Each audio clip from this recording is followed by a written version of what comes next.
उत्पत्ति की किताब उसका तीसरा अध्याय। उत्पत्ति की किताब उसका तीसरा अध्याय।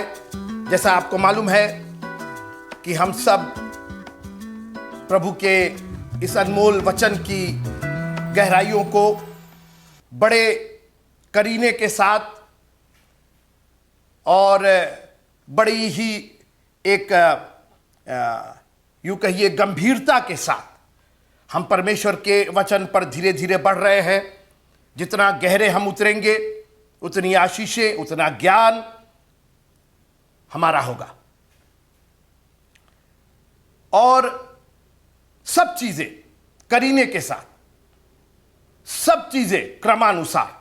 बाइबल कहती है हमारा प्रभु हैप हैजर्ड वाला प्रभु नहीं है, हमारा प्रभु उठपटांग वाला प्रभु नहीं है।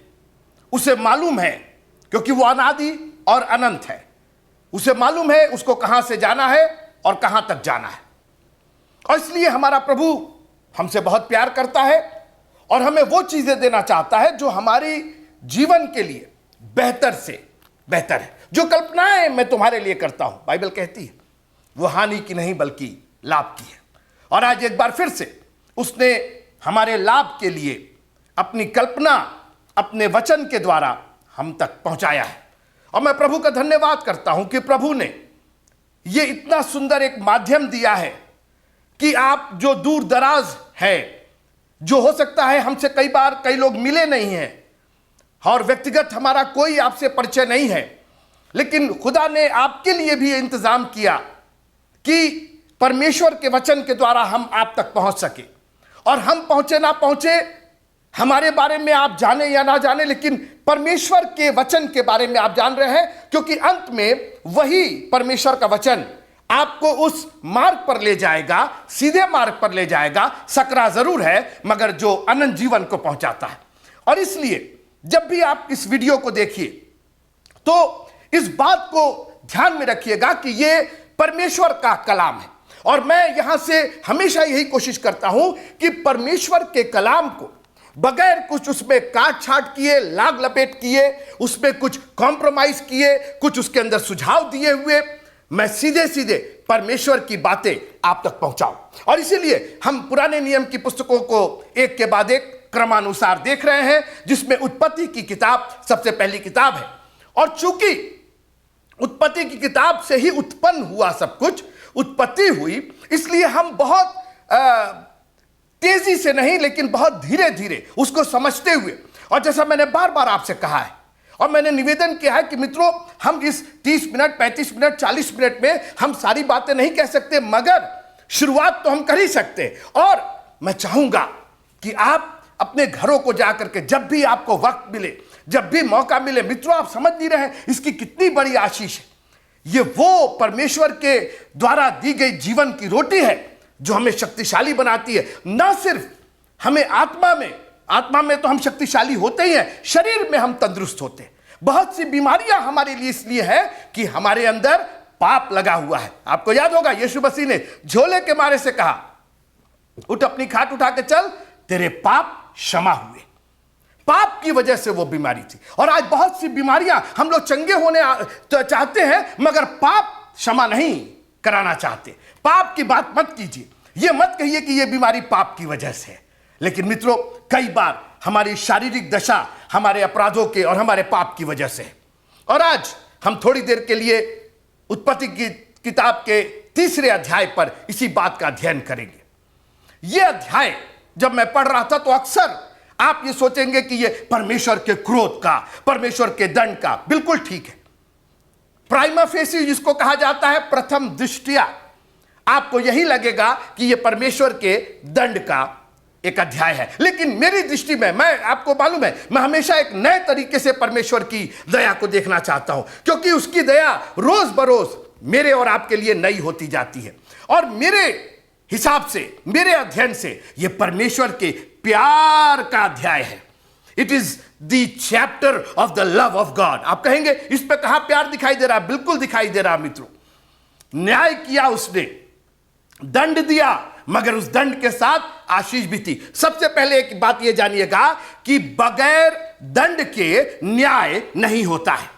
फिर से सुनिएगा, बगैर दंड के न्याय नहीं होता है। अगर किसी न्याय में दंड नहीं है, अगर किसी कानून में दंड का प्रावधान नहीं है, तो ना तो वो कानून कानून है और ना वो न्याय न्याय है। क्योंकि न्याय का मतलब ही होता है अपराधी को दंड, और जो अपराधी नहीं है उसको इनाम, वो बरी होगा, वही न्याय है। और यहां परमेश्वर ने बिल्कुल न्याय किया मित्रों, जाने नहीं दिया, छोड़ नहीं दिया, टाल जाओ, लेकिन एक दंड दिया। लेकिन याद रखिएगा, आज मैं आपको दिखाऊंगा, उसी दंड के साथ साथ उसने अपनी बरकतें भी उसके अंदर जोड़ दी।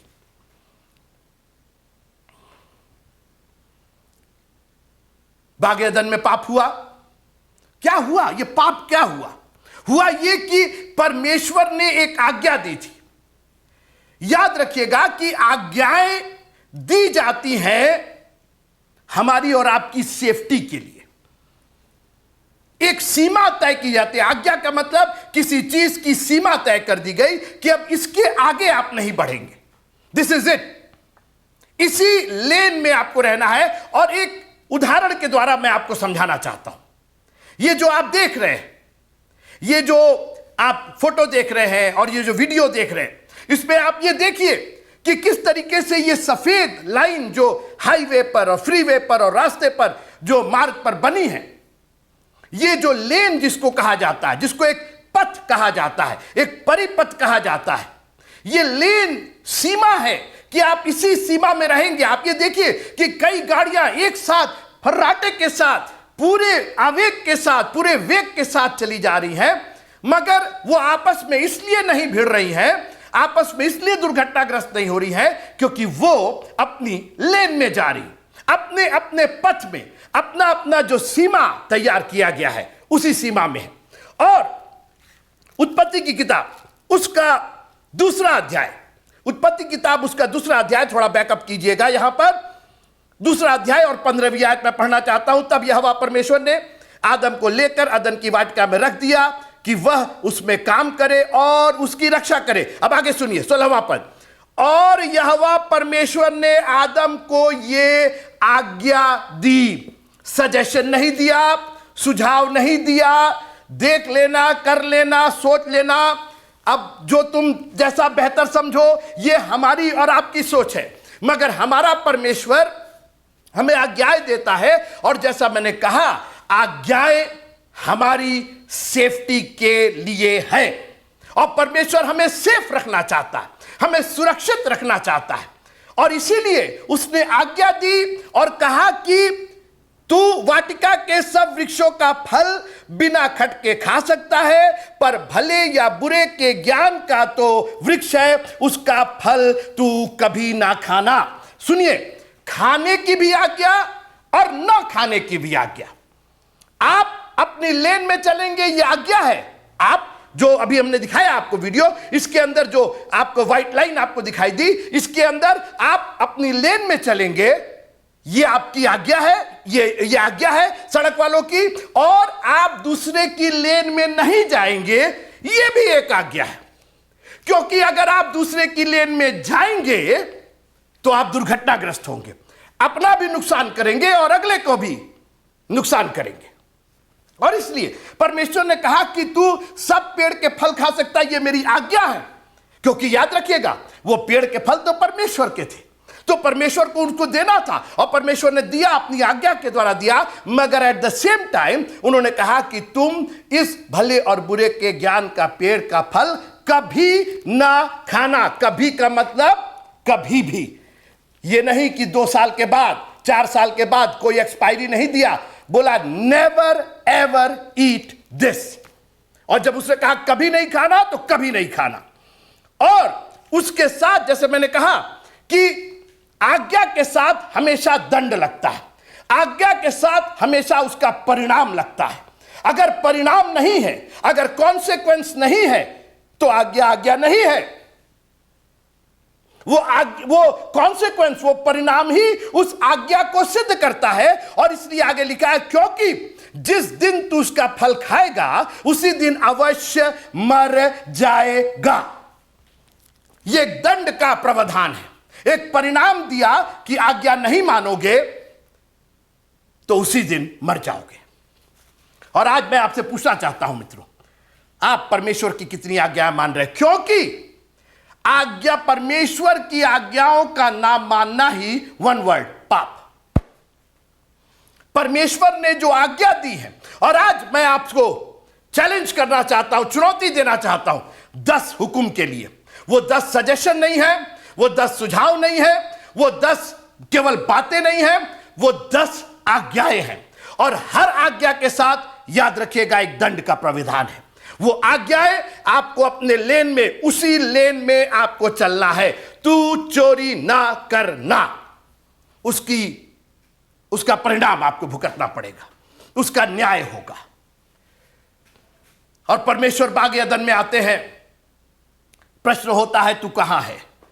और जानते हैं क्यों? क्योंकि वो उसी दिन मर गया था। यह परमेश्वर का पूछना, अभी तक परमेश्वर नहीं पूछता था कि तू कहां है, क्योंकि अभी तक आदम परमेश्वर के लिए आत्मिक रूप से जिंदा था। परमेश्वर आत्मा है, आदम में भी वही आत्मा थी, इसलिए वो आत्मा मैच कर रही थी। मगर आज वो आत्मा खत्म हो गई, वो आत्मा मर गई। और बाइबल कहती है आत्मा को मत बुझाओ, आत्मा एक दीपक है और आत्मा बुझ जाती है मित्रों। और परमेश्वर ने जो दंड दिया था वो तो वहीं कामयाब हो गया, वहीं लग गया। और याद रखिएगा, परमेश्वर की आज्ञा का उल्लंघन आपको सिर्फ मृत्यु देता है। मरने का शौक किसको है? ये सुइसाइड जो आप कर रहे हैं ना, ये भी शौक से नहीं कर रहे हैं, आप मजबूरी से कर रहे हैं। शौक किसी को नहीं होता है, और वो भी एक गुनाह है। Thank you Jesus, hallelujah. तू कहां है? आज ये प्रश्न पूछा जा रहा है। लोग पूछते कि कहते आदम तो मरा नहीं, बिल्कुल मरा। परमेश्वर आत्मिक रूप से बात कर रहा था, जिस दिन तू खाएगा उसी दिन तू मरेगा।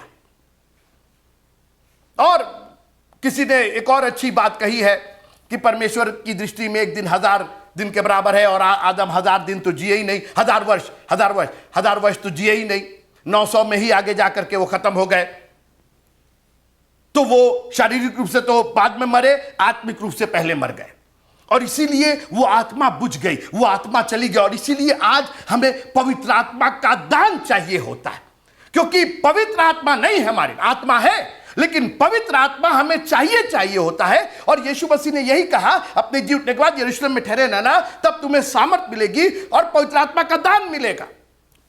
पतरस ने कहा, मन फिराओ, तुम में से हर एक अपने अपने पापों की क्षमा के लिए मसीह यीशु के नाम से बपतिस्मा ले, तो तुम पवित्र आत्मा का दान पाओगे। क्योंकि वो दान, वो पवित्र आत्मा तो हमसे बागे अदन में जुदा हो गया था। Thank you Jesus. याद रखिएगा, परमेश्वर की आशीषें जितनी कामयाब हैं, उतनी ही कामयाब उसके श्राप भी हैं। फिर से सुनिएगा, परमेश्वर की आशीषें जितनी महान हैं, जितनी बड़ी हैं, और जितनी कामयाबी इसके साथ हमारे ऊपर लगती हैं, उतनी ही कठोर और उतनी ही सच्ची उसके श्राप है, उसका कर्ज। और इसीलिए व्यवस्था विवरण और उसके 11वें अध्याय, व्यवस्था विवरण उसके 11वें अध्याय में यहोशू क्या कहता? सुनो, मैं आज के दिन तुम्हारे आगे आशीष और शाप दोनों रख देता हूं। सुना आपने? आशीष और शाप, तराजू के दो पलड़े, एक पर आशीष और एक पर शाप। और सुनिए, अर्थात यदि तुम अपने परमेश्वर यहोवा की इन आज्ञाओं को जो मैं आज तुम्हें सुनाता हूं मानो, तो तुम पर आशीष होगी। बागे अदन में तुम मेरी आज्ञाओं को मानोगे, पेड़ के फल खाओगे, ये मेरी आज्ञा है, तो तुम जियोगे, आशीष मिलेगी। आज्ञा, एक और आज्ञा है, नहीं खाना है, खाओगे तो मर जाओगे। सुनिए, तो इन आज्ञाओं को जो मैं तुम्हें आज सुनाता हूं मानो, तो तुम पर आशीष होगी। मैं व्यवस्था विवरण उसका 11वां अध्याय और 26वीं आयत पढ़ रहा हूं। व्यवस्था विवरण 11वां अध्याय और उसकी 26वीं आयत।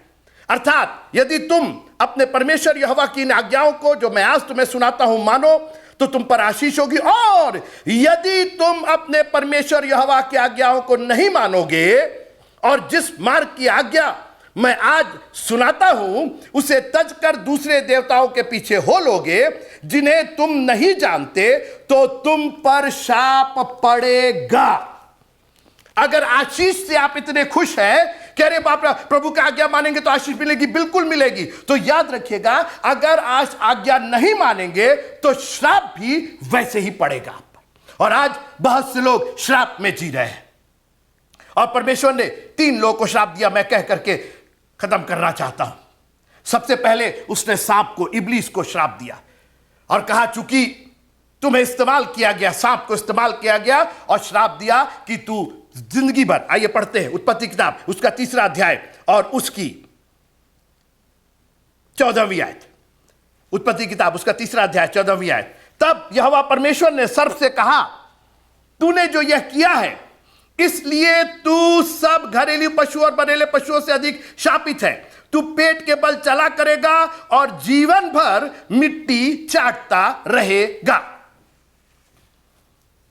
अभी मैं एक बहुत शानदार और एक बहुत गंभीर रहस्य आपको बताने जा रहा हूं कि परमेश्वर ने तीनों जन को, सांप को, हवा को, स्त्री को और पुरुष आदम को श्राप दिया।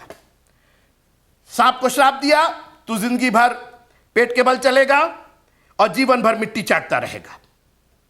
श्राप दिया, तेरे और स्त्री के वंश के बीच में मैं बैर उत्पन्न करूंगा, वो तेरे सिर को कुचल डालेगा तो उसकी एड़ी को दसेगा। फिर उसने स्त्री से कहा, मैं तेरी पीड़ा बढ़ाऊंगा और तेरे गर्भवती होने के दुख को बहुत बढ़ाऊंगा। तू पीड़ित होकर बालक उत्पन्न करेगी और तेरी लालसा तेरे पति की ओर होगी और वह तुझ पर प्रभुता करेगा। फिर आदम से उसने कहा, तूने जो अपनी पत्नी की बात सुनी और जिस वृक्ष के फल के विषय में मैंने तुझे आज्ञा दी थी कि तू उसे ना खाना, उसको तूने खाया, इसलिए भूमि तेरे कारण शापित है। तू उसकी ऊपर जीवन भर दुख के साथ खाया करेगा। और आखिर में लिखा है, तू मिट्टी तो है और मिट्टी ही में फिर मिल जाएगा।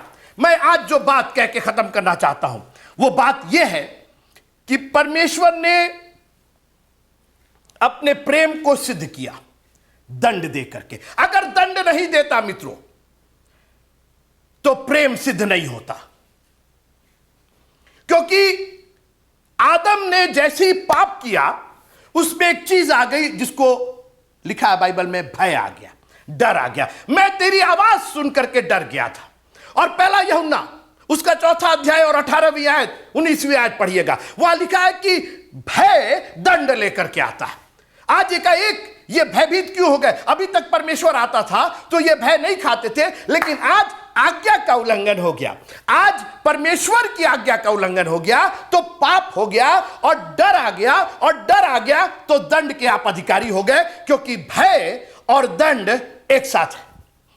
परमेश्वर का भय नहीं, मैं उस भय की बात नहीं कर रहा हूं जो रेवरेंस वाला, जो आप पूरे दिल और जान से उसको प्यार करते हैं और उसका भय मानते हैं उस तरीके से। मैं उस भय की बात नहीं कर रहा हूं, मैं उस डर की बात कर रहा हूं जो डर पाप की वजह से आ जाता है, क्योंकि वही डर दंड का अधिकारी हमें बना देता है। और परमेश्वर ने तीनों जन को अलग अलग श्राप दिया और वो श्राप आज भी चल रहा। मित्रों, मैं आपसे यह कहना चाह रहा हूं कि जितना शक्तिशाली आशीष होता है उतनी ही शक्तिशाली श्राप भी होता है, उतना ही शक्तिशाली श्राप भी होता है। जितना शक्तिशाली आशीष होती है उतने ही शक्तिशाली श्राप भी होता है। और इसलिए श्राप को हल्का मत जानिएगा। बाइबल ने यहां तक कहा कि अपने शत्रुओं को आशीष दो, आशीष, श्राप मत दो, क्योंकि मित्रों श्राप लग जाता है। और आज मैं नहीं जानता हूं कि आप श्राप में जी रहे हैं कि आशीष पे जी रहे हैं, मगर याद रखिएगा परमेश्वर के हुक्मों की अवहेलना, उसके आज्ञाओं का पालन न करना सिर्फ हमें दंड का अधिकारी बनाता है। हम पाप करते और वो पाप हमें एक मजदूरी देता है जो मृत्यु है। मगर मैंने कहा ना, यह अध्याय उसके प्रेम का प्रतीक है। परमेश्वर अपने प्रेम में इतना भरा हुआ है, and he loves us so much. मेरी बात ध्यान से सुनिएगा मित्रों, इतना वो हमसे प्यार करता है कि उसने सांप को जो श्राप दिया वो तो जिंदगी भर का श्राप था, तो मैं उसमें तो कोई ढील, कोई छूट, कोई अनुग्रह था ही नहीं। मगर स्त्री को और पुरुष को जो श्राप दिया ना मित्रों, उसके अंदर भी एक आशीष छिपी हुई थी। स्त्री को कहा कि तू पीड़ा के साथ बालक उत्पन्न करेगी। आज सोचिए, उस बालक उत्पन्न करने में भी जो जॉय है, जो आशीष है। आज उन माताओं से पूछिए, आज उन बहनों से पूछिए जिनके संतान नहीं है, ये उनके लिए खुशी की बात है, आशीष की बात है कि दुख की बात है। सोचिए आप, उस कर्ज में भी उसने खुशी रखी कि जब तेरे बालक उत्पन्न होगा, पीड़ा तो होगी मगर उसके साथ तुझे खुशी होगी। और वही बालक मरियम की कोख से हमारे बीच में आया। सोचिए, उसी में आशीष छिपा दिया, उस श्राप में भी आशीष छिपा दिया। ऐसा प्रेमी प्रभु कहां मिलेगा मित्रों आपको, जो अपने श्राप में भी हमसे प्यार करता है और उस श्राप में भी उसने आशीष मिक्स कर दी है। तू एक बालक उत्पन्न करेगी। और आपको याद होगा जब मरियम के पास स्वर्गदूत आया और उसने कहा कि पवित्र आत्मा तुझ पर छाया करेगा और तू एक पुत्र जनेगी। हालेलुया। मित्रों, वही जो कर्ज था अब एक आशीष बन करके हमारे बीच में आ रहा था। उसने श्राप जरूर दिया मगर उसके अंदर उसने आशीष मिला दी। अब बाइबल आगे कहती है कि स्त्री पुत्र जनने के द्वारा उद्धार पाएगी। और उस अगर मरियम स्त्री ने पुत्र नहीं जना होता तो हमारा और आपका उद्धार कहां होता। कैसा दयालु प्रभु, कहां तक सोचता हमारे लिए। हमेशा हम उसकी कल्पनाएं हमारे लिए हानि की नहीं लेकिन लाभ की होती है। उसने श्राप जरूर दिया क्योंकि आज्ञा का उल्लंघन हुआ था, न्याय तो होना था, आज्ञा तोड़ी गई थी, पाप हुआ था और उस पाप का एक परिणाम होना ही था। आज्ञा टूटने का एक परिणाम होना ही था। उसका एक फल नहीं मिल रहा था, वो मिला मगर उसी के अंदर उसने आशीष भी पेश कर दी।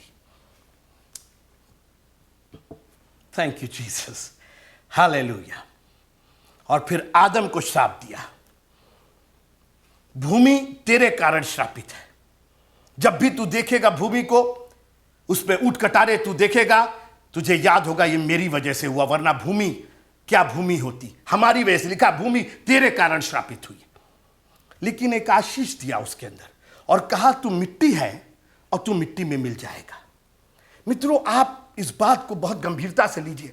उसको जीवन भर का श्राप नहीं दिया, उसको बोला कि एक दिन तू मिट्टी में मिल जाएगा। तू जो मिट्टी से बना था वो मिट्टी में मिल जाएगा, आत्मा नहीं। वो आत्मा तो मैं ले लूंगा, क्योंकि जब तक वो मिट्टी मिट्टी में नहीं मिलेगी तो जो मैंने तुम्हारे नथनों में जीवन का श्वास दिया है वो मेरे पास कैसे आएगी। इसलिए उस मिट्टी का जो पात्र है, जो मिट्टी का बदन है, उसको मिट्टी में मिल जाने दो ताकि वो आत्मा मेरे पास लौट आए। और सब उपदेशक में लिखा है कि और आत्मा जिसने उसको दिया है उसके पास लौट जाती है। सोचिए मित्रों, कितना दयालु, कितना प्रेमी प्रभु है, कहां तक सोचता है। उसने कहा कि मिट्टी को मैं मिट्टी में मिला दूंगा मगर वो आत्मा मेरे पास आ जाएगी। और मित्रों, आज मैं आपको उत्साहित करना चाहता हूं कि आपकी आत्मा परमेश्वर के हाथों में सुरक्षित है। और इसीलिए यीशु मसीह ने क्रूस पर जाकर कहा, हे पिता, मैं अपनी आत्मा तुझे सौंपता हूं। और उसके बाद उसने कहा, तूने मुझे क्यों छोड़ दिया, क्योंकि मिट्टी का बदन तो मिट्टी में मिल जाना था। उसको जब कब्र में रख दिया, वो मिट्टी का बदन जो वो लेकर के आया था हमारे और आपके उद्धार के बलिदान के लिए, वो मिट्टी में मिल गया मगर उसकी आत्मा जिंदा होकर के आज हमारे लिए विनती कर रही है। मित्रों, आज हमारे लिए वो उद्धारकर्ता के रूप में है। और मैं आपको चुनौती देना चाहता हूं, ऐसे प्रेमी प्रभु को छोड़ करके और कहां जाएंगे, क्योंकि जो अपने श्राप में भी, अपने क्रोध में भी, अपने आपकी उसकी आज्ञा का उल्लंघन करने के बावजूद, उसके खिलाफ पाप करने के बावजूद वो हमको श्राप तो देता है, वो हमको उसका न्याय तो करता है और हमको उसका परिणाम तो जरूर भुगतना पड़ता है, मगर एट द सेम टाइम वो उसके अंदर आशीषें भी मिला देता है। और आज मैं आपसे निवेदन करना चाहता हूं, उस प्रेमी प्रभु के दीवाने हो जाइए जो आपके श्राप में भी आपको बरकतें देने के लिए तैयार है। इस अध्याय को कई बार पढ़िएगा मित्रों, इसके अंदर इतनी आशीषें छुपी है। आपको दंड जरूर दिखाई देगा और दंड के तो योग्य ही थे, क्योंकि उन्होंने परमेश्वर की आज्ञा का उल्लंघन किया था, आज्ञा तोड़ा था, और इसलिए आज्ञा का उल्लंघन दंड तक पहुंचा देता है उनको। मगर आज हमारा प्रभु हमसे इतना प्यार करता है, उसने हमारे सारे दंड को अपने ऊपर ले लिया, हमारे सारे बोझ को, हमारे सारे गुनाह, अपराध, आज्ञा के उल्लंघन को उसने अपने ऊपर ले लिया और हमें जीवन नहीं, बहुतायत का जीवन दिया है। आशीष केवल आपके प्रभु के पास है। अनंत जीवन सिर्फ आपके प्रभु के पास है। उससे जुदा मत होइएगा, उससे नाराज मत होइएगा, उससे दूर मत होइएगा। ये चर्च, ये फेलोशिप, ये परमेश्वर का वचन आपकी जिंदगी का एक ऐसा पहलू बन जाए जो आपसे कोई छीन ना सके, जो आपसे कभी कोई ले ना सके। ना परिस्थितियां, ना कोई रिश्तेदार, ना कोई ऐसी बातें, दुनिया की कोई चीज, परमेश्वर का कलाम आपके जीवन से कभी अलहदा ना करने पाए। प्रभु आप सबको बड़ी आशीष दे। उसकी आशीष में भी, उसकी श्राप में भी आशीष है, और इसलिए उसकी आशीष के लिए उसका धन्यवाद कीजिए और कहिए, प्रभु तेरा धन्यवाद करते हैं कि आपने हर जगह हमें आशीष दी है। प्रभु आप सबको बहुत बहुत बहुत आशीष दे, श्राप नहीं, आशीष दे। सोचिए, जब श्राप में आशीष है तो आशीष में कितनी आशीष होगी। उस आशीष के लालायित रहिएगा, उसका पीछा कीजिएगा और परमेश्वर बहुतायत के साथ आपको इस्तेमाल करेगा। प्रभु आप सबको बड़ी आशीष दे। जय